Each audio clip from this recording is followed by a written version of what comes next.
sudah pasti nggak bisa dibantah lagi, cara berpikirnya itu beda. Nah itu tadi yang mematikan usaha kecil itu ya karena mereka berada di banyak tempat itu sehingga tidak ada potensi lagi untuk yang kecil-kecil muncul. Kan sekitar 8.000 SKU barangnya.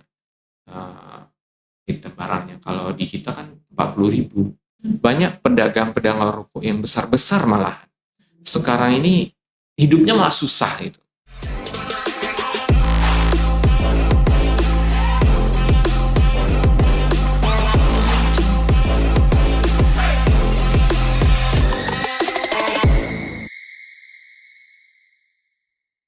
Baik, assalamualaikum warahmatullahi wabarakatuh.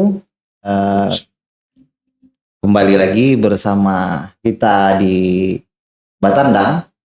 Perkenalkan, saya Alfi Faromi. Kebetulan kali ini kesempatan pertama saya untuk membawa acara di Batandang yang langsung dihadiri oleh bintang tamu spesial kita pada hari ini, yaitu Bang Haji Yasmarna. Beliau merupakan pelaku usaha yang nama usahanya sangat familiar di telinga, cuman nama beliau sendiri mungkin agak jarang didengar oleh pemirsa Batandang di rumah. Dalam beberapa waktu ke depan kita akan mencoba berbincang, menggali dan mencari tahu ilmu-ilmu yang sudah beliau terapkan dalam usaha beliau. Beliau merupakan pendiri, owner dari Swalayan Budiman. Nah, Budiman ini sendiri mungkin pemirsa yang di rumah sudah tidak asing lagi, mungkin juga sudah sering mengunjungi dan berbelanja di swalayan milik beliau. Nah, kita akan kupas secara dalam. Kita akan tanya nanti hal-hal apa saja yang bisa membesarkan nama Budiman itu sendiri. Kemudian apa saja ilmu yang bisa kita tarik dari perjalanan dan trik beliau menjalankan usaha ini. Baik, Bang Haji Yasmar, saya panggil Bang izin karena di biografi Bang Yasmar saya lihat tahunnya lebih kurang hampir sama dengan tahun kelahiran abang saya. Ayah siap.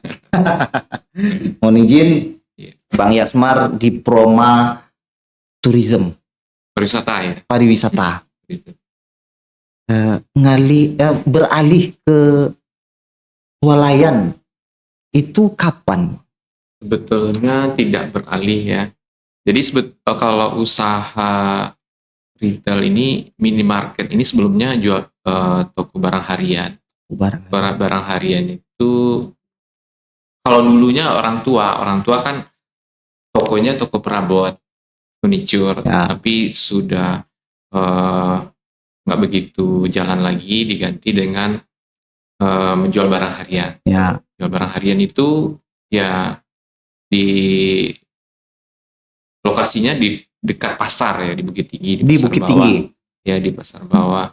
Ya kalau dibilang barang harian masih belum lah, karena waktu itu peralihan dari toko perabot ke jual barang hariannya masih seperti warung lah, kecil. Warung kecil-kecilan. Sedikit aja. Nah, itu tahun berapa? Itu waktu saya kelas 3 SMP. Kelas 3 SMP? Ya, saya kelas 3 SMP. Orang tua itu ganti usaha dari toko perabot itu ke karena sudah gak jalan lagi. Ya, boleh dibilang udah habis modal, udah bangkrut. Iya. Jadi mencoba cara lain. Karena toko yang tempat jualan perabot ini sewanya masih ada, digantilah dengan barang harian. Tapi karena modalnya sudah nggak ada, jadi dengan apa adanya lah, seperti warung lah, dan menjual barang-barang harian sedikit-sedikit. Nah itu. Jadi kita tinggal di sana, di toko di Bukit Tinggi. Di Bukit Tinggi, di lantai 2. Jadi artinya karena orang tua usaha itu ya udah bantu-bantu juga dari SMP kelas 3 itu, SMA sampai selesai kuliah saya D3 cuma. D3 pariwisata. D3 pariwisata. Selepas dari kuliah sempat buka travel karena jurusan Wisata. kuliahnya itu usaha perjalanan wisata. Perjalanan. Jadi sempat buka travel agent. Ya. Travel agent lebih kurang hampir 2 tahun. Sepertinya lebih tertarik menekuni di retail ini. Di retail ini. Di menjual barang harian. Dari satu toko awalnya yang mulai betul-betul fokus di toko itu tahun 2000 lah. Tahun 2000. Ya, awal tahun 2000. Oke, sebelum kita lanjut, Bang Yasmar, Ya. izin mungkin ada pemirsa di rumah yang penasaran. Ya. Bang Yasmar ini dulu lahir dan besarnya di mana? Kalau boleh dikenalkan dulu. Bukit Tinggi, lahir di Bukit Tinggi. Lahir di Bukit Tinggi. Iya. Dulu sekolah di Bukit Tinggi. Sekolah di Bukit Tinggi. SD di Bukit Tinggi, SMP. SD, SMP, SMA, SMA-nya yang di luar negeri. Di luar negeri, SMA-nya Iya, di luar SMA negeri di ya. luar negeri. Kuliahnya? Kuliahnya di sini di. Kenapa nggak lanjut di luar negeri? Sebenarnya luar negeri juga kuliahnya. Kuliahnya. Iya. Tujuannya ya? Enggak. Jadi SMA di luar negeri itu maksudnya nggak dapat di negeri. Oh. Jadi SMA-nya di swasta. Tidak dapat di negeri maksudnya. Jadi di luar negeri gitu. Di luar Jadi kuliah negeri. juga di luar Oh, negeri. siap. Jadi Oke. nggak di negeri. Berarti saya agak kaget juga kan, SMA-nya di luar negeri, pas kuliahnya balik lagi gitu. Iya, jadi- Biasanya kan kalau SMA di luar negeri ya minimal Kuliah juga di luar ikut negeri juga. gitu kan. Ya, swasta. Swasta. Jadi SMA-nya swasta, kuliahnya juga swasta. Jadi luar negeri. Jadi nggak Jadi dari SMA sampai selesai kuliah itu udah di luar negeri lah. Bang izin. Kalau di perusahaan kayak gini juga nggak Bang? Ada juga. Ada juga Bang ya? Iya. Iya. Saya kira di perusahaan agak galak-galak gimana gitu kan. Enggak. Kita santai saja. Oh, Iya. bersyukur berarti karyawan budiman ya. Punya bos yang ternyata masih sangat muda alhamdulillah. Sebenarnya nggak tua, anak saya udah kuliah. Anak yang sudah kuliah. Iya, Tapi iya. bapaknya kan masih alhamdulillah Iya. masih sangat muda. Iya. Memulai budiman pertama itu tahun Ya, yang mulai fokus di toko itu tahun 2000. tahun 2000 Ya, di tapi umur tahun berapa? 2000 itu sudah ada ini juga travel juga. Ya, Jadi ya. saya ada kerjasama dengan salah satu travel agent di Kota Padang ini, Ya. bukan di Bukit Tinggi, lebih kurang 2 tahun. Jadi sambil jalanin dua-dua. Oh, jalan dua. Ya, ada Ya. usaha travel agent sama ini budiman. Lebih untung mana yang dulu ketika jalan? Sebenarnya Dua. bagus dua-duanya. Cuman karena mungkin jam terbang ya, pada saat itu masih belum bisa mengelola dua usaha itu. Ya, Jadi ya. saya pikir lebih fokus yang salah satu lah. Siap. Fokus salah satu waktu itu fokus di budiman. Fokus di budiman pertama. Jadi 2004 buka toko yang kedua, karena memang sudah saya targetkan juga dari awal mau mengembangkan budiman ini. Budiman yang pertama itu di Bukit Tinggi apa di Padang? Bukit Tinggi. Di Bukit Tinggi. Bukit Tinggi. Toko Budiman. Ya, Atau toko kue Budiman. Oh, toko kue Namanya Budiman. toko kue Budiman dulu di Bukit Tinggi. Jadi yang pertama itu di Jalan Soekarno-Hatta, Pasar Bawah. Setelah itu yang kedua tahun 2004 itu di Aur Kuning. Aur Kuning. 2007 di Jalan Sudirman Simpang Yarsi Bukit Tinggi. 4. Tiga. 3. Yang keempat itu tapi yang bukan keempat, yang Aur Kuning tutup pindah di Jalan Sultan Syahrir di Taro Jembes namanya, jembatan besi Taro. Jembes Taro ya. Itu. Bukit Tinggi ya. Itu tahun 2010. 2010 umur Iya. berapa itu Bang? 2010. 2010 udah berapa itu? 35 lah. 35. Ya, udah 35 sudah punya toko lebih Tiga. kurang 3. Tiga. Luar biasa. 35 saya baru insyaallah 32 baru masuk 32. Berarti nanti 35 punya toko juga. Amin amin. Amin. Amin ya rabbal alamin. 5 lah tokonya nggak bisa. Kita kira-kira di umur 35 Ran bisa apa Ran? Oke, baik. Pindah ke Padang atau buka cabang Buka cabang di Padang Di Padang. itu 2014 mulai buka tokonya. 2000. Ya, jadi tempatnya itu toko itu kita beli waktu itu 2012. 2000. 2012 ya persiapan 2012 itu sudah akhir ya, udah mendekati 2013 lah. Jadi tempat yang di Padang di sawah itu kita beli, setelah itu direnovasi dan ditambah bangunannya karena masih ada sisa tanahnya. 2014 baru buka. Yang di Padang. Dan alhamdulillah ramai sekali. Bagus, alhamdulillah. Ya, yang di Padang itu. Oke, kenapa pilih namanya Budiman, Bang? Nah, kalau nama Budiman ini sebenarnya nama toko. Jadi dari awal semenjak dari usaha perabot orang tua itu, dari nenek saya malahan, dari bapaknya, dari ibunya bapak saya itu tokonya Budiman namanya. Jadi memang Budiman juga. Sampai sekarang memang banyak yang nanya Budiman itu nama siapa gitu kan. Iya. Jadi Budiman itu nama toko saja gitu. Nama Jadi toko. semenjak dari nenek dulu tokonya Budiman namanya, orang tua saya Budiman namanya ya. Jadi dari keluarga kita nggak ada satupun yang namanya Budiman. Tapi dibilangnya keluarga Budiman, Pak? Enggak juga. Walaupun tidak ada cuma satupun. tokonya Budiman, nama tokonya Budiman. Baik. Ya. Kita masuk ke lebih ke teknis lah. Ya. Kira-kira kunci suksesnya mendirikan Budiman 1, 2 sampai sekarang sudah lebih kurang 16 apa 17? Ya, 17. Kuncinya kira-kira apa, Bang? Kalau kunci ya, saya nggak punya kunci sebetulnya. Nggak ada kuncinya, nggak ada. Kalau punya kuncinya nanti saya kasih kuncinya ke yang. Jadi kuncinya nggak ada. Jadi sebetulnya semangat saja, semangatnya. Jadi dulu dari mulai toko yang pertama itu saya melihat orang. Saya udah tertarik dengan usaha. Jadi melihat orang berusaha itu macam-macam lah. Ada yang dia punya usaha sudah dari lama sampai pada saat saya mengamati itu masih seperti itu aja. Tapi ada juga yang punya usaha itu dia kalau pada saat itu bukan seperti kayak zaman sekarang ya. Kalau zaman sekarang kan kita bisa melihat banyak, artinya melihat orang yang punya usaha itu besar, maju dan banyak cabang. Kalau zaman waktu itu masih belum lah. Ukurannya karena kan kita nggak seperti sekarang juga. Kalau sekarang kita udah bisa lihat di mana-mana di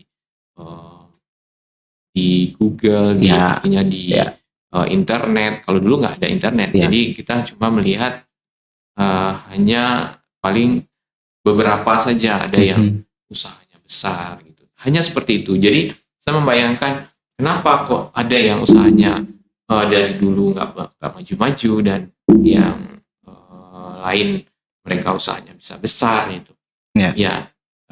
Artinya kesimpulannya begini, kalau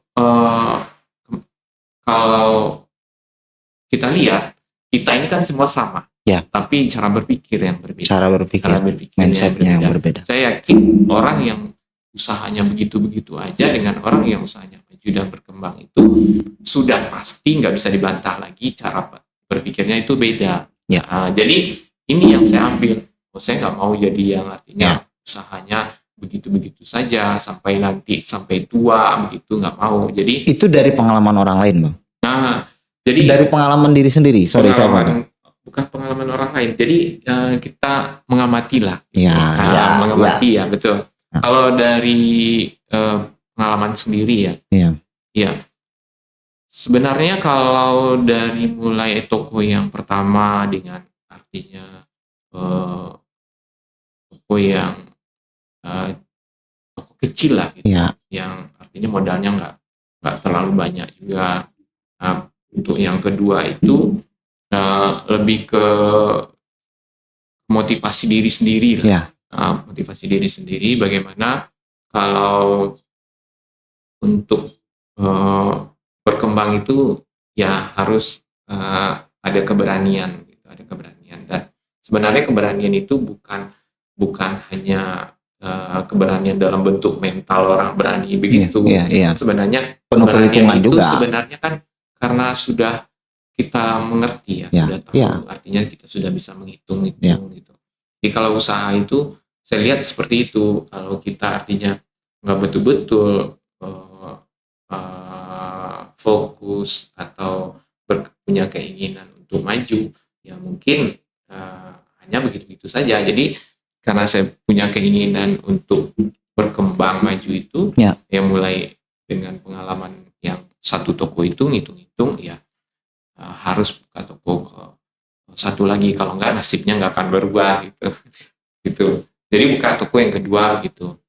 Pernah punya kesan di hati atau di pikiran atau pernah dijadikan cambuk lah untuk diri sendiri? Mungkin dulu pernah di posisi di bawah, atau mungkin dulu pernah direndahkan atau sebagaimana. Oh, kalau Banyak seperti itu cerita-cerita sih yang ya, lain. seperti itu sih tidak. Tapi memang gini, kalau dari orang tua kan mengingatkan ya, kamu kalau nanti seperti orang lain akan kerja keras gitu, badan kamu kecil katanya. Oh, kepicik ya? Ya Kak, saya dulu kan kurus kan. Iya. Kurus. Jadi kata ibu saya, badan kamu kecil. Kalau kamu mau jadi kuli, mana bisa kamu jadi kuli itu. Jadi kamu dagang katanya, kamu harus dagang. Jadi saya pikir juga begitu. Nah, ya mungkin karena orang tua bilang seperti itu ya, saya bertekad harus berhasil dan sukses di usaha gitu, berdagang. Ya. Itu sih sebetulnya. Jadi kalau melihat ya ke antara teman-teman pada waktu masih sekolah atau kuliah ya, saya selalu bantu orang tua waktu itu. Iya. Sudah mulai bantu orang tua. Mulai bantu orang tua. Jadi setelah itu artinya sudah terbiasa hidup itu terkekang. Kekangnya artinya punya target-target setiap kali. Saya nggak seperti yang anak-anak yang lain yang keluyuran, artinya bisa pergi kemana-mana, nongkrong sana sini, santai, nggak bisa. Apalagi di Bukit Tinggi ya. Iya. Tapi punya teman banyak, tapi selalu diajak kemana-kemana. Saya itu terbatas, saya nggak bisa, saya di toko, saya nggak bisa pergi, saya di toko gitu. Jadi artinya pada saat muda itu, yang lain itu mungkin menikmati masa mudanya, saya waktu itu terkekang dengan membantu orang tua gitu. Jadi itulah yang saya rasa mungkin kenapa saya betah dan bertahan, artinya mau fokus untuk di usaha itu karena terbiasa gitu. Terbiasa bertanggung jawab. Iya, terbiasa ya. Terbiasa bertanggung jawab sampai dengan hari ini. Iya. Baik, saya sering lewat di depan Budiman. Jadi saya selalu ada riset-riset kecil di diri saya sendiri, Bang. Jadi yang saya perhatikan di beberapa toko-toko swalayan, bisnis serupa lah. Ciri khas Budiman itu pertama mengenai warna. Benar atau tidak? Menciptakan ciri khasnya Budiman itu. Kemudian satu lagi yang sering saya perhatikan, dan memang seluruh Budiman seperti itu. Apakah ini mencontoh dari yang mungkin yang sudah besar lebih dahulu, atau memang menjadi strateginya Bang ya sendiri? Lampu di dalam toko Budiman, pernah perhatikan nggak lampu di toko Budiman? Itu panjang-panjang dan banyak banget.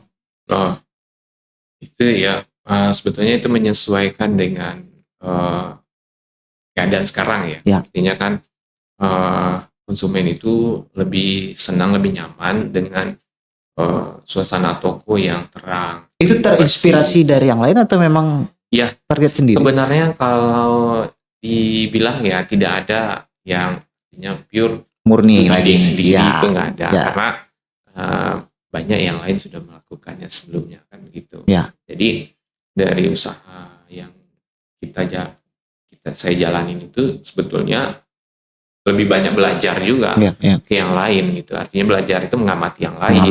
Mana yang besar itu dia bisa usahanya berkembang besar, Itu yang kita ambil ya, yang dari mereka itu membuat usahanya itu seperti apa. Jadi itu yang kita artinya boleh bilang ya kita tiru lah. Iya, yang terbaiknya yang Iya, kita. jadi sebenarnya saya bilang kalau kita bilang yang usaha itu nggak rumit juga, tapi mau melakukannya. Yang penting Mau melakukan. serius. Jadi siapa sih yang punya, artinya yang punya ide langsung sendiri, memang pure, belum pernah ada orang yang membuat itu, jarang ya. Tapi Bang, gini, dari sekian banyak contoh nih, Iya. sekian banyak contoh yang berhasil Mm-mm. dan sekian banyak usaha yang sama Iya, di Sumatera Barat saja, iya, itu pun mereka nggak bisa niru loh yang baiknya gitu loh. Contoh, saya sering beberapa kali masuk ke toko swalayan yang lain. Mohon Iya. maaf, saya nggak usah sebut brandnya. Tapi jujur bau tikus. Mm-mm. Pernah nggak masuk ke swalayan yang bau tikus? iya, Kemudian dari depan, dari pinggir jalan itu iya, sudah kelihatannya agak gelap, iya. barangnya numpuk, kiri kanan numpuk. Tapi Budiman enggak loh. Apa sengaja bikin aturan tidak boleh penyusunannya segala macam, itu memang sudah ada juga? Iya, kalau masalah tampilan toko itu kan kita memang buat standarnya lah, Iya. buat standarnya, apalagi seperti yang tadi dibilang ada sampai ada bau tikus, itu kan jelas tidak nyaman ya, konsumen nggak nyaman. Iya. Dan orang udah jelas mencap nanti ini makanan yang dijual tidak higienis lagi, Iya, kan begitu. Jadi kalau untuk tampilan toko, kita standarnya sudah ada. Standarnya sebenarnya nggak rumit-rumit juga, tetapi kan bagaimana konsisten untuk menjaganya. Iya. Gitu. Semua pasti tahu orang yang nyaman itu tempat yang bersih, Iya. tempat yang terang gitu. Iya, iya. Tapi nggak semua orang mampu melakukan seperti itu barangkali ya. Betul itu Iya, memang betul. Dan dengan standar yang seperti itu, sehingga yang menurut saya perhatikan, Budiman punya target marketnya itu tidak lagi orang yang terlalu memperhitungkan harga.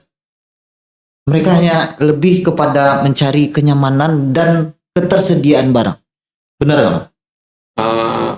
Sebetulnya kalau tidak terlalu memperhitungkan harga, kalau harga kita insya Allah ya, kalau harga kita menjadi satu bagian yang sangat kita perhatikan. Betul. Harga. Memang betul. Tetapi kebersihan, kenyamanan, terus pelayanan yang bagus, yang baik itu juga jadi satu target dari operasional kita seperti itu.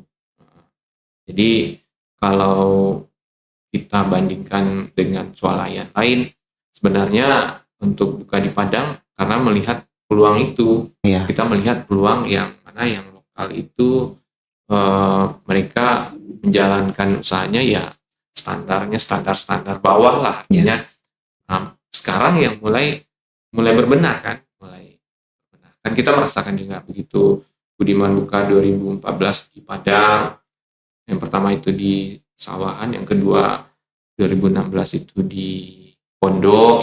Mulai itu yang lain berbenah. Apalagi sekarang kan sudah mulai banyak yang di Padang. 9, insya Allah 10. Bahkan yang lebih dulu buka sekarang jadi ngikutin trennya Budiman yang sekarang udah mulai berbenah. Iya, betul. Memang sunnatullahnya begitu. Orang begitu mulai ada persaingan, baru berbenah gitu. baru tahu raso gitu. Baru berbenah. Mengenai aset Budiman sendiri, seluruhnya dari cabang itu atau ada franchise atau pengelola? Budiman sekarang ini kan kita banyak kerjasama, dari yang ada sekarang ini sebagiannya itu kita kerjasama. Ya. Jadi sistemnya ada beberapa orang yang menjadi investor, itu seperti itu. Ada bagi hasil lah, tapi secara pengelolaan manajemennya 100% tetap dari kita. agar standarnya sama seluruhnya ya. Ya tujuannya seperti itu. Ya, ya. Ada ciri khas lain dari Budiman mungkin yang mungkin selama ini tidak pernah kita perhatikan. Yang saya sendiri secara pribadi perhatikan yang itu tadi, yang 2 tadi. Ditambah satu lagi, seluruh stafnya, karyawannya itu yang laki-laki ya standar laki-laki. Tapi untuk yang perempuan ya ciri khasnya sendiri nih. Perempuan jilbabnya besar, syar'i, alhamdulillah. Kemudian apakah memang mereka dasarnya berpakaian itu atau hanya karena tuntutan kerja atau syarat dari? Ya, jadi kalau mengenai seragam ya, yang perempuan dengan jilbab yang besar itu, ya memang kita yang menyediakan seragam mereka. Karena kan ini tujuan seperti itu adalah mereka bekerja dengan kita, jadi tanggung jawab kita. Tanggung jawab kita. Kalau dia kerja dengan kita, kita biarkan, kita bebaskan, artinya di luar norma-norma agama yang harusnya kita bisa jadikan satu aturan ya. Apa akan jadi kalau yang perempuan memang kita wajibkan berjilbab dan pakai jilbab yang besar lah, dan tidak jualan rokok. Nah ini salah satu ini yang ini nih, karena ya hampir sebagian besar swalayan tetap ya jualnya. Itu kan apa karena memang ya rokok bentuknya nggak besar-besar amat gitu, atau karena mudaratnya? Kalau rokok untungnya nggak besar-besar amat, cukup lumayan lah sebetulnya untung rokok itu. Jadi tidak jual rokok itu semenjak 2009 lah, 2008 kalau nggak salah, Fatwa MUI tentang rokok itu haram. Jadi 2009 saya udah mulai nggak jual rokok lagi, kita nggak jual rokok gitu. 2009 sampai sekarang. Jadi masih waktu itu toko 3, ada toko yang di Pasar Bawah, sama di Aur Kuning, dan sama di Simpang Yarsi. Nah waktu itu 3 toko baru, jadi nggak jual rokok, kita nggak jual rokok lagi. Dan komitmen sampai hari ini? Sampai sekarang. Jadi nggak jual rokok itu sebenarnya sudah melihat juga ke yang pedagang-pedagang rokok, malah yang besar-besar kita lihat memang nggak ada keberkahannya menjual rokok itu. Nah, ini dari sisi agama ya? Iya, memang nggak ada keberkahannya, itu saya lihat gitu. Saya memperhatikan banyak pedagang-pedagang rokok yang besar-besar malah sekarang ini hidupnya malah susah itu, susah. Usahanya ya nggak berkembang seperti itu. Bahkan yang bangkrut itu udah banyak. Yang kalau dari dulu saya amati, dulu usahanya nggak dibandingkan usaha kita yang nggak ada apa-apanya lah usaha kita gitu. Tapi malahan sekarang usahanya malah kesulitan, susah gitu. Jadi kesimpulannya waktu itu juga sudah kita amati nggak ada keberkahannya menjual rokok gitu. Iya betul. Jadi nggak jual rokok. Ya itu pilihan dari manajemen Budiman ya, boleh saja karena memang itu pilihannya. Hari ini kebetulan gubernur kita komitmen untuk tidak menerima perusahaan retail skala nasional yang ada di hampir seluruh provinsi di Indonesia, tapi di Sumatera Barat tidak. Kira-kira kalau komitmen ini ternyata berubah di dalam beberapa tahun ke depan, persiapan dan bagaimana strategi Budiman untuk melawan ya atau menyesuaikan dengan perusahaan-perusahaan retail nasional? Ya, sebenarnya dengan kebijakan yang ada ini kita sangat bersyukur sekali. Jadi salah satunya tidak bisa dipungkiri juga, artinya kesempatan untuk berkembang bagi pedagang lokal itu ya karena ada kebijakan itu juga. Gitu. Nah, karena dengan bersaing seperti di provinsi lain dengan yang retail nasional yang sudah besar, yang mereka punya cabang bukan ratusan lagi tapi sudah belasan ribu, sudah belasan ribu itu otomatis mereka punya kekuatan yang jauh berbeda dengan kita. Iya betul. Nah mereka sudah sangat kuat sekali. Sangat kuatnya dari segi apa? Gitu.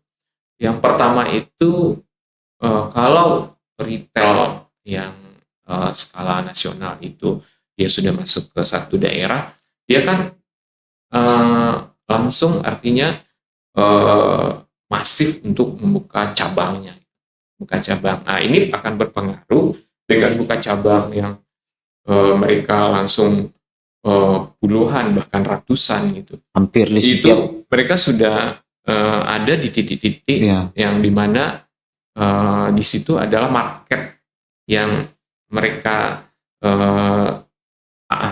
targetkan, dan kalau sudah ada cabangnya di mana-mana, orang mau belanjanya tentu ya tempat yang dekat. memecah konsentrasi ya. Iya, tempat yang terdekat saja. Betul. Walaupun mungkin dari kita bicara masalah harga, Ya. mungkin karena dengan sistemnya mereka gitu. Ya. Kalau harga sih sebenarnya kalau kita perhatikan dengan harga jual yang di kita malah lebih banyak yang tinggi. Cuman mereka punya strategi saja. Ada beberapa produk yang buat program promo gitu. Itu yang mereka iklankan yang promo. Nah kalau yang promo itu mereka jual lebih murah, tapi yang lainnya kalau secara keseluruhan sebetulnya tidak. Cuma persaingannya itu yang bakalan mungkin dari pedagang lokal yang lain juga nggak akan bisa sanggup bersaing itu dari sisi mereka begitu kalau masuk bukanya itu kan langsung puluhan bahkan ratusan. Seperti kita lihat yang terdekat saja Riau ya, Pekanbaru.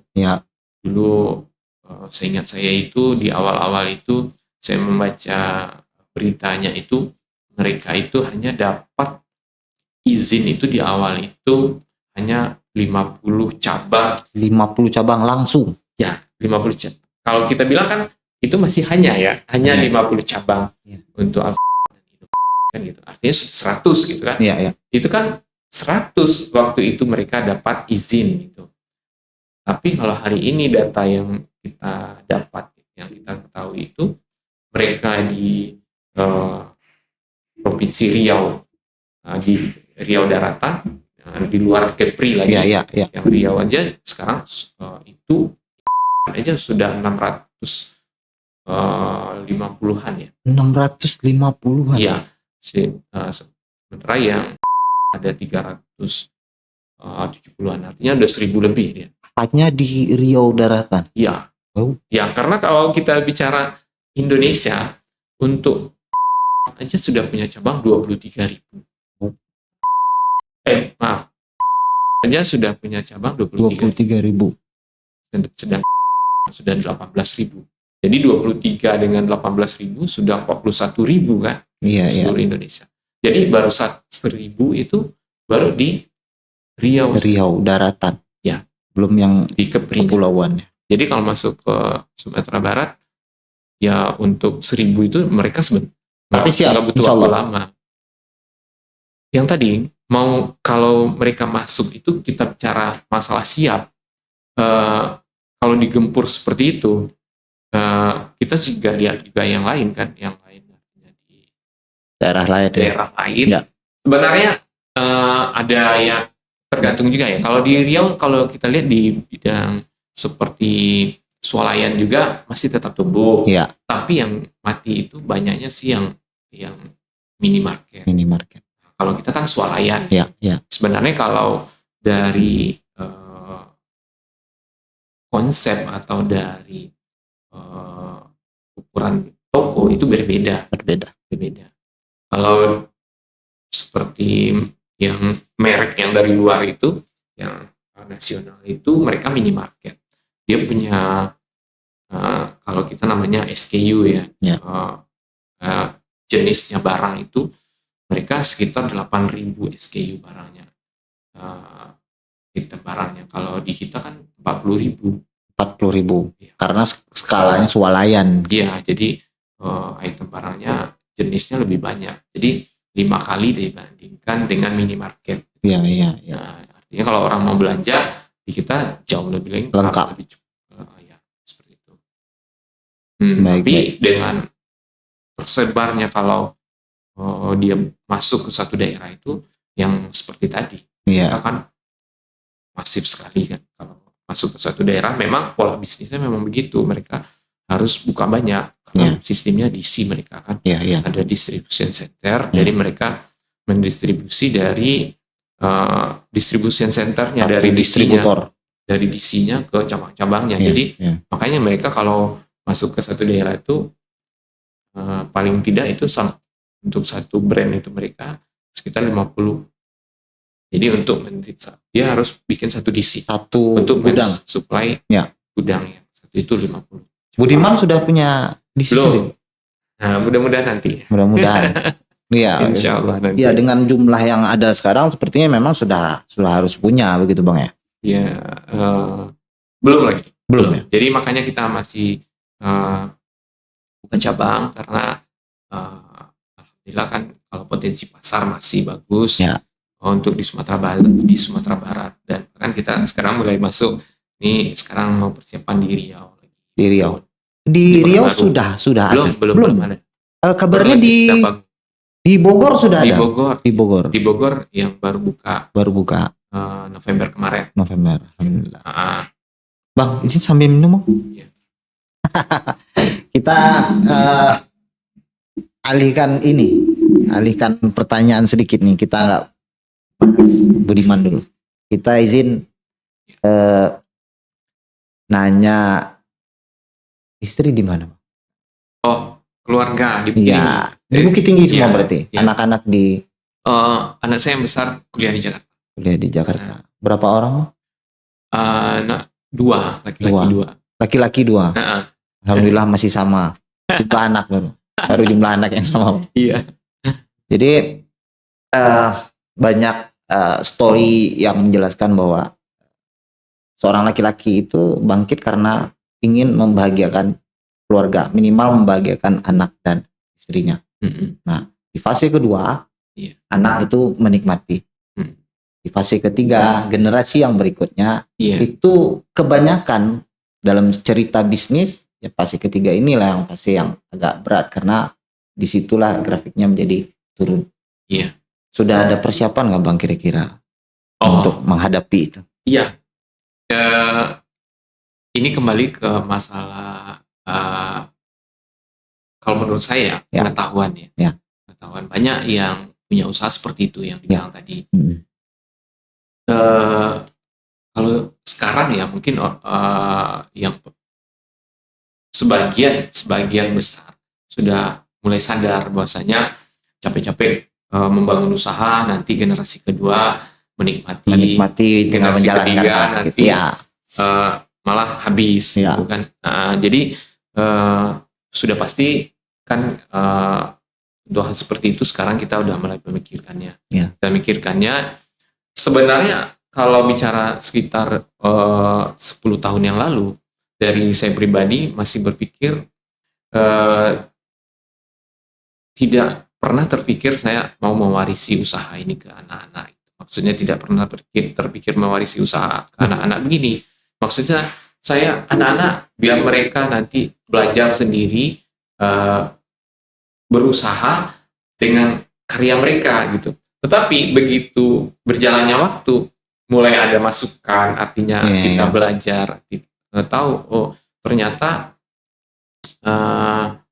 apa yang kita usahakan ini harus kita jaga, harus kita jaga dan tunggu kesadaran. Iya. Dulu malah berpikirnya, saya sempat bilang ke istri, saya bilang, ini apa yang kita usahakan ini bukan untuk anak-anak, tapi untuk kita. Saya bilangnya begitu, untuk kitanya begini. Ya lebih artinya saya fokusnya itu ke ibadahnya begini. Mungkin apa yang kita dapatkan mungkin nanti ya kita mau membuat sesuatu atau melakukan sesuatu dengan apa yang kita hasilkan, ya nanti anak-anak dia punya kewajiban juga sendiri untuk mencari artinya penghidupannya sendiri gitu. Kita kewajibannya adalah menyekolahkannya. Tetapi begitu setelah berjalan waktu, ternyata salah ya, nggak seperti itu. Harusnya usaha yang sudah dibangun sekian lama ini harus artinya mereka diberitahu dan mereka harus melanjutkannya gitu kan. Bahkan sampai nanti mungkin barangkali sampai generasi kapanpun mereka harus melanjutkannya. Itu yang harus disiapkan dari sekarang. Jadi sekarang berubah pikirannya, pola pikirnya berubah. Jadi ini usaha harus dilanjutkan oleh generasi berikutnya. Mereka harus disiapkan. Kuliah jurusan apa mereka, Bang? Oh, kalau anak saya sekolahnya bisnis ya. Bisnis ya. Cocok lah ya. Iya, manajemen bisnis. Di luar negeri, karena nggak dapat di negeri. Kembali cerita luar negeri. Saya sempatnya nggak dapat di negeri, bila nggak dapat di negeri, di luar negeri dua-duanya. Luar negerinya itu ternyata. Ke amalan apa kira-kira? Ini bicara masalah strategi sudah, keluarga sudah. Kira-kira yang menurut Bang Yas itu pernah dulu melakukan amalan yang bisa sampai hari ini ternyata Bang nikmati. Kalau amalan, semua orang punya amalan. Ya. Mungkin kalau amalan ya sama aja lah, sama apa tuntutan yang memang Allah dan Rasul tetapkan itu aja. Ya, karena mungkin sebagian sesuai dengan kemampuan kita. Sesuai dengan kemampuan kita. Baik dari sisi mungkin ya kalau ibadahnya sesuai dengan kemampuan kita, mungkin sedekahnya sesuai dengan kemampuan kita. Sedekahnya juga. Ini kayaknya jadi karena kebanyakan dari beberapa cerita yang saya dengar khususnya bagi pengusaha muslim itu di sedekah dan banyak hal terkait dengan orang tua. Orang tua masih ada, Bang? Orang tua 2008 ya, yang ibu saya 2008, kalau bapak saya 99 meninggal. Kalau itu memang kita kalau mendengar ya dari manapun mereka sukses itu pasti karena ridho dari orang tua. Ya. Pada umumnya seperti itu. Ya. Baik muslim apalagi. Baik yang nggak muslim apalagi muslim. Gitu. Ya. Saya lihat seperti itu.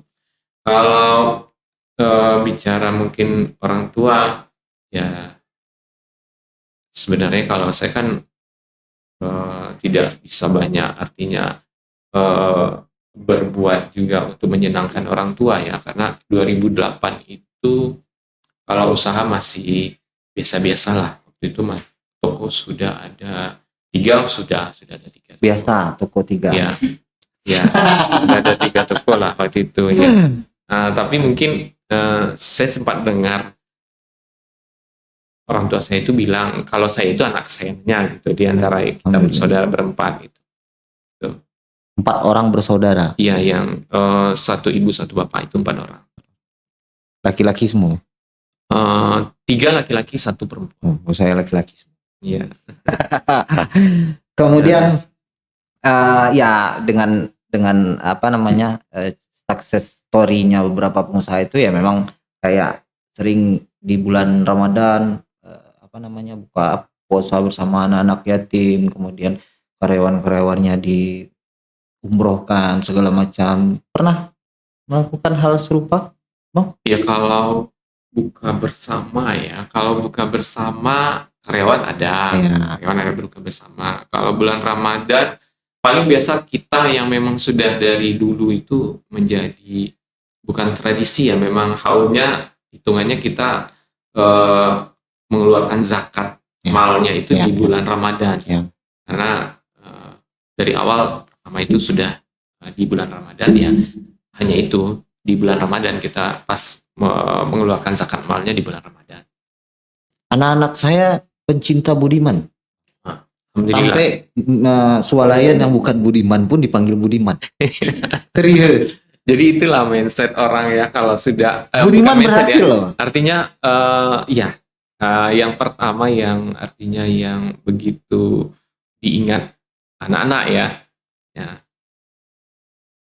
Jadinya teringatnya ya, Tiap lewat di nah, depan supermarket padahal apapun, kita bukan yang minimarket pertama apapun. di Betul. Padang, banyak yang Di situ lebih suksesnya awal. Budiman.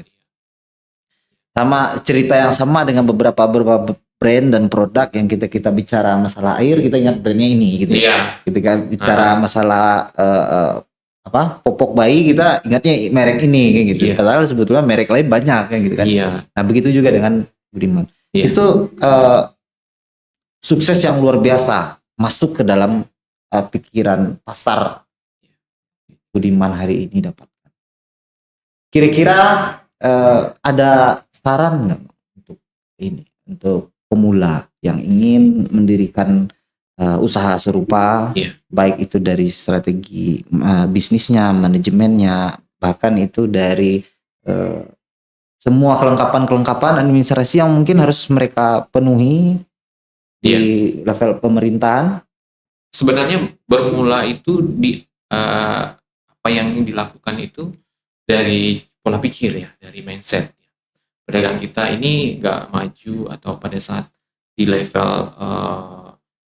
sudah mulai besar, stuck di situ, bahkan lama-lama habis gitu, turun gitu. Atau mungkin bahasanya kalau sudah kaya sudah santai. Mungkin itu bahasa sederhananya. Padahal justru mempertahankannya itu lebih sulit. Iya.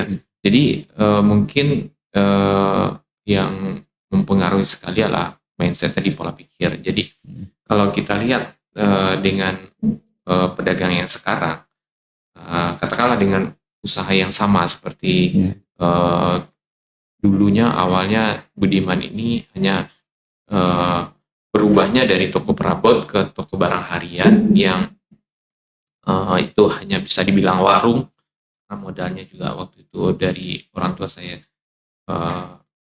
hanya sedikit, karena sudah usaha perabotnya udah nggak jalan, artinya sudah mulai bangkrut, buka barang harian karena barang harian nggak perlu banyak modal. Sampai buka jual harian, mobil, warung. Betul. Oh, kalau jual mobil itu saya waktu buka yang kedua, toko yang kedua. Betul berarti Mas, sampai jual mobil. Toko yang kedua itu karena memang nggak ada modal itu.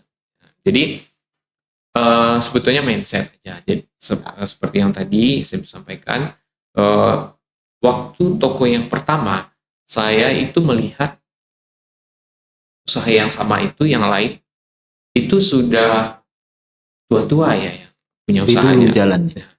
Udah lebih dahulu, udah tua-tua, dan saya berpikir kalau menjalankan toko ini sama dengan orang itu, saya juga tua di toko ini gitu, seperti ini gitu. Jadi saya berpikir ini harus dikembangkan.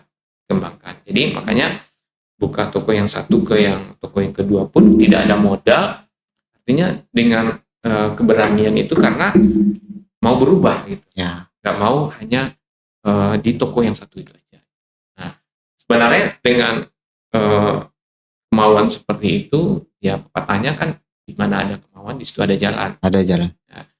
Nah, kalau saya bicara sampai hari ini, hampir dibilang apa yang saya lakukan itu artinya buka toko, buka cabang itu artinya disiapkan dulu dananya, uangnya, baru buka. Nggak seperti itu. Hanya saya menyiapkan adalah perencanaannya saja. Tapi uangnya belum ada gitu. Dari perencanaan itulah. Usaha retail ini bukan usaha yang tidak membutuhkan modal. Artinya modalnya sangat besar sekali. Ya, cukup lumayan besar. Nah, tapi begitu yang saya rencanakan itu nanti yang sebelum-sebelumnya pengalaman nih. Alhamdulillah sudah ada aja nanti jalannya. Nanti modalnya dari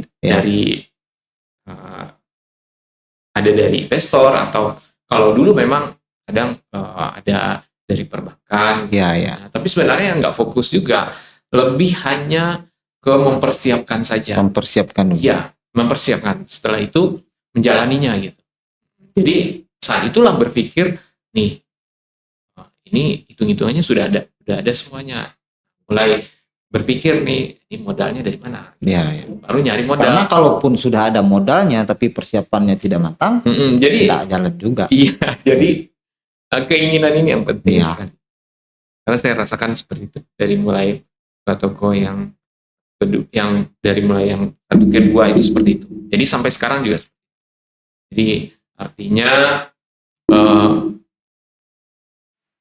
keinginan itu yang paling penting. Kalau kita sudah punya keinginan, maka sudah pasti kita sudah mulai berpikir bagaimana menyiapkannya, Ya. mewujudkannya. Nah, sekarang kan banyak kan, kalau menurut saya punya keinginan tapi nggak mempersiapkan, nggak pernah memikirkannya gitu, keinginan aja. Iya, gitu. iya. Ya sebatas keinginan aja. Iya. Semua orang punya keinginan, tapi nggak betul-betul fokus untuk mewujudkan keinginan. 1 miliar pertamanya umur berapa sih Bang? 1 miliar maksudnya omsetnya? Iya, 1 miliar pertama yang 1 miliar. dipegang dan memang betul-betul itu milik Bang Yas. Di umur berapa? Kalau bicara masalah uang ya, masalah 1 miliar seperti yang dipegang betul-betul milik itu ya. Iya. Kalau saya uang itu berputar aja terus. Jadi nggak pernah numpuk-numpuk, artinya nggak pernah uang itu yang dikumpul seperti tadi itu. Pencapaian. Kalau omset barangkali ya. Kalau pencapaian penjualan, maksudnya gimana nih? 1 miliarnya ini keuntungan atau Lebih omsetnya atau bagaimana? keuntungan ya? Keuntungannya. Keuntungan. Kalau keuntungan 1 miliar kapan ya? Di umur berapa? Iya, tapi kan kalau saya itu bicarain seperti ini. Saya kalau usaha itu nggak pernah ngumpulin uang sampai begitu. Artinya bulan ini ada penghasilan, bulan berikutnya sudah ada persiapan untuk usaha lagi. Jadi sudah mulai usaha lagi. Pertanyaannya kita ganti. Jadi artinya uangnya itu diputar aja terus gitu. Jadi nggak ada pernah uangnya itu keuntungan 1 miliar. Wah ini sampai terkumpul 1 miliar. Nggak ada begitu.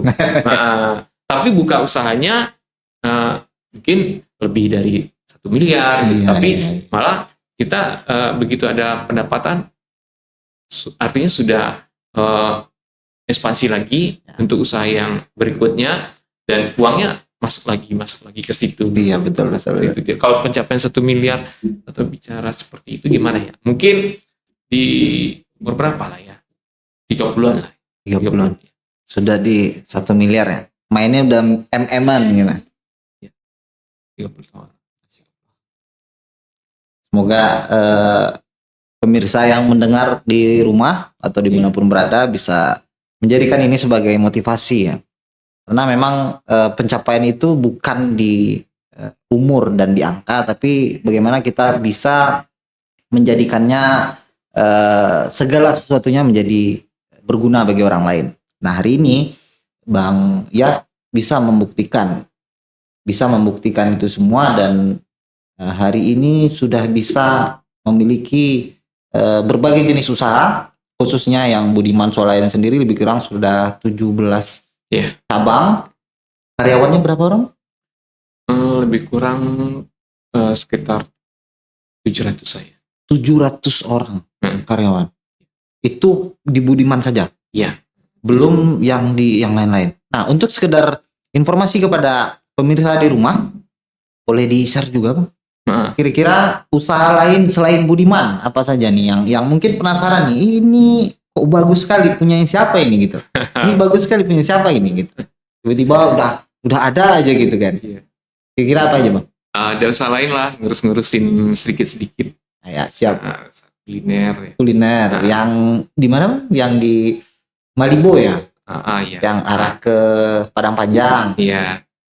Boleh Bang sebutkan brandnya? Oh iya, Ibumi. Ibumi ya? Iya. Ibumi. Terus Pihak Banon. Pihak Banon yang di INS Kayu Tanam. Iya. Oke. Enhai. Enhai. Iya. Enhai ya. Ya, bagi pemirsa di rumah yang belum tahu, ternyata Enhai juga menjadi miliknya Bang Yas. Cisangkui juga yang sering nongkrong di Cisangkui. Kan penasaran kan dari dulu kan, ini siapa yang punya, ternyata beliau yang punya. Alhamdulillah. Selain itu Bang? Ya itulah barangkali. Alhamdulillah. Seluruh usaha yang beliau sebutkan tadi, pemirsa di rumah ataupun dimanapun berada, bisa melihat sendiri. Seluruhnya mungkin bisa diukur ya, itu sangat sukses. Saya bilangnya sangat sukses karena setiap kali lewat di situ memang pengunjungnya tidak ada yang sedikit. Makanya tadi saya agak serius nanya, amalan apa bang yang dilakukan bang gitu loh. Nah itu dia. Karena kalau bilang hebat di strategi bisnisnya di retail, ternyata di restoran juga pelan gitu. Ternyata di usaha-usaha lain mungkin juga bisa ini maju gitu. Banyak belajar, alhamdulillah hari ini dengan bintang tamu kita yang sungguh luar biasa, Kang Haji Asmar. Semoga nanti bisa menginspirasi bagi pemirsa yang ada di rumah atau dimanapun berada, dan khususnya bagi kami Dinas Perindustrian dan Perdagangan, karena memang konteksnya kita hari ini adalah cerita mengenai industri dan dagang. Motivasi juga bagi diri saya sendiri. Dan terakhir, saran untuk pemerintah Provinsi Sumatera Barat, khususnya Dinas Perindustrian dan Perdagangan, terkait usaha retail atau usaha-usaha yang saat ini berkembang di Sumatera Barat supaya lebih maju lagi, atau ada saran mengenai regulasi-regulasi mungkin Bang? Ya, sarannya ke pemerintah ya, pertama kalau masalah regulasi ya, yang tadi kalau di retail ya, kalau sudah masuk ya, kalau alhamdulillah sekarang ini sampai hari ini kan masih kebijakannya belum ada retail yang nasional itu yang mereka bukanya itu memang seperti yang kita bahas tadi itu, kalau sudah masuk ke satu daerah mereka masih bukanya. Itu sebenarnya tidak akan berdampak kepada yang sudah eksis sekarang, tapi terutama yang kesempatan untuk generasi yang kita bicara Sumatera Barat, yang mana Sumatera Barat ini kan identik ya orang Minang ini dengan berdagang. Ya. Nah, berdagang. Jadi kesempatan untuk berdagang atau membuka usaha retail ini sudah jelas itu tertutup sama sekali, karena sudah jelas peluang itu akan menjadi potensi bagi mereka gitu, dari retail yang besar yang skalanya nasional. Kalau sekarang kalau kita lihat di seluruh daerah di Sumatera Barat ini mulai tumbuh dengan mulai menjamur baju yang lain, dengan artinya maksud bukan kalau kita lihat yang ini ada yang lokal ya, yang lokal mulai membuka minimarket yang karena generasi sekarang kan sudah mungkin mereka dengan susahnya kesempatan bekerja, mencari lapangan pekerjaan, mulai mencari peluang usaha. Peluang usaha di minimarket, di retail ini sekarang kan kalau kita lihat di Sumatera Barat berpotensi sekali, karena tidak ada yang skala nasional tadi yang masuk. Ini sebenarnya kalau saya sarankan, kita memberikan saran ke pemerintah, bagaimana artinya pembinaan ke warung-warung atau retail kecil itu, bagaimana untuk bisa mereka meningkatkan cara atau konsep dari bisnisnya untuk seperti halnya retail internasional tersebut. Ya, mungkin dari tampilan toko, dari ketersediaan barang, kebersihannya. Nah, ini yang perlu pemerintah artinya membekali regulasi. Kemudian kalau sekarang pelatihan. Kalau bicara mulai masuk ada yang baju lain itu, nah itu juga kan artinya dari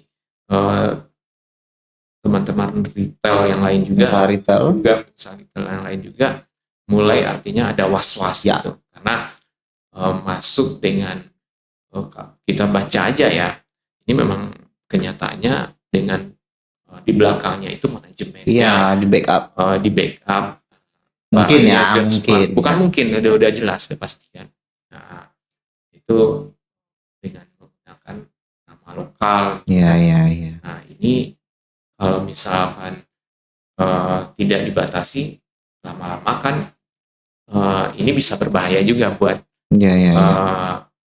yang lokal. Tapi sudah ada upaya dari Asosiasi Pengusaha Retail Sumatera Barat? Sudah ada, dari teman-teman sudah ada upaya. Tapi masih buka kok, mereka masih ada. Bahkan ada penambahan toko lagi, gitu kan. Iya, yang itu memang agak menarik. Memang dalam beberapa tahun saja, ya, begitu banyak bermunculan ya dengan brand itu. Cuma kadang-kala dari teman-teman juga ada juga yang mengatakan, mulai sekarang ini bingungnya cara berpikirnya. Ada yang mengatakan ya yang nasional dilarang tapi yang lokalnya dibiarin katanya kan. Iya. Yang lokalnya dibiarin berkembang. Ya sama aja kan gitu. Iya sama saja. Iya. Tapi kan beda itu. Dagang kalau kecil juga mati kalau begini kan gitu kan ceritanya kan gitu. Kalau kita samakan dengan itu tidak sama ya, tidak sama karena yang tadi kita sudah bahas juga, kalau yang nasional itu mereka itu kekuatannya untuk buka itu enggak sama dengan kita. Budiman di Kota Padang dari 2014 sampai sekarang kan udah 2024 nih. 2024. Baru 9 toko, baru mau buka satu toko lagi. 10 tahun baru 10 toko. 10 toko. Sementara kalau masuk yang nasional satu kali izin 550 dia cabang. 50. Ya dulu saya dengar, saya baca dulu beritanya yang di Kepri, di Riau itu. Di Riau Daratan di Pekanbaru itu izinnya 50 cuma gitu kan. Izin 50. Kenyataannya dalam sekarang kalau di Pekanbaru lebih kurang ya 10 tahun itulah. Baru kita baca brand aja kan udah semua udah tahu lah. Itu lebih kurang 10 tahun inilah di Pekanbaru. 10 tahun di Pekanbaru dengan kalau datanya cabang yang tadi. Iya. Kalau sekarang mereka saya punya data dari Asosiasi Retail Riau itu, ini masih data 2020 waktu COVID ya. COVID mereka cabangnya itu sudah inilah sudah ya. Hampir 1000. Ya. 10 jadi tahun. Ini data tahun 2020 itu kalau untuk ini data seluruh Indonesia. Seluruh Indonesia, Pekanbaru. Dan digitnya tidak ada yang 2 digit ya. Pekanbaru itu tahun 2020 itu untuk saja udah 614 cabang mereka. 2020. Nah, sendiri ini 2020 itu di Pekanbaru dia sudah 340. Ya, jadi 2020 aja dia 614, 340 udah hampir 1000 kan. Udah 950. Nah, itu tadi yang mematikan usaha kecil itu ya karena mereka berada di banyak tempat itu sehingga tidak ada potensi lagi untuk yang kecil-kecil muncul itu. Itu dia. Jadi sebenarnya ini kebijakan pemerintah Sumatera Barat luar biasa sekarang. Sangat luar biasa. Semenjak dari gubernur yang lalu ya. Dari gubernur yang lalu, gubernur yang sekarang. Semoga bertahan. Melindungi yang mana orang Minang ini kan pedagang. Malah untuk mencari usaha itu merantau kemana-mana, keluar. Nah, sekarang sebenarnya potensi yang di dalam provinsi kita saja, kalau ini bisa dijaga, potensinya besar. Jadi akan menumbuhkan pedagang-pedagang baru yang mereka akan mengambil kesempatan, peluang, potensi yang ada. Siap, baik. Semoga nanti pimpinan mendengarkan saran langsung dari pelaku usaha retail. Mudah-mudahan ke depan juga dari aturan ini tetap bertahan dan tetap menjaga pengusaha-pengusaha retail dan pengusaha-pengusaha kecil untuk tetap bisa bertahan dan eksis di Sumatera Barat. Baik, Bang Yas, terima kasih banyak atas waktu dan kesempatannya. Luar biasa. Terima kasih atas ilmu, mau berbagi luar biasa pengalaman yang sudah Bang Yas sampaikan kepada kami dan pemirsa di rumah. Semoga nanti bisa dijadikan motivasi, tidaknya cara beliau memulai usaha dan bagaimana beliau mempertahankan usaha sehingga menjadi seperti hari ini. Alhamdulillah. Tidak ada yang tidak tahu Budiman di Sumatera Barat. Begitu kira-kira. Sampai seperti yang saya bilang tadi, bahkan anak saya sendiri nyebut memanggil swalayan lain, itu namanya juga Budiman. Oke, mungkin itu saja. Terima kasih Bang Yas. Sampai jumpa lagi lain waktu. Insya Allah, kalau saya memang membernya Budiman, jujur saya harus bilang membernya Budiman karena nama saya ada member di situ. Ya. Kemarin lupa nukar koinnya Bang. Poin udah berapa itu, udah sampai hangus. Udah nggak apa-apa, saya memang selalu di Budiman insyaallah. Oke Bang Yas, terima kasih banyak atas waktu dan kesempatannya. Itu saja sebagai penutup. Bagi pemirsa, jangan lupa follow dan subscribe serta share podcast Batandang, dan selalu pantengin ya, selalu nonton podcast Batandang karena akan menghadirkan bintang tamu yang luar biasa, menginspirasi, dan di episode berikutnya akan tetap eksis dan selalu memberikan inspirasi. Terima kasih. Assalamualaikum warahmatullahi wabarakatuh.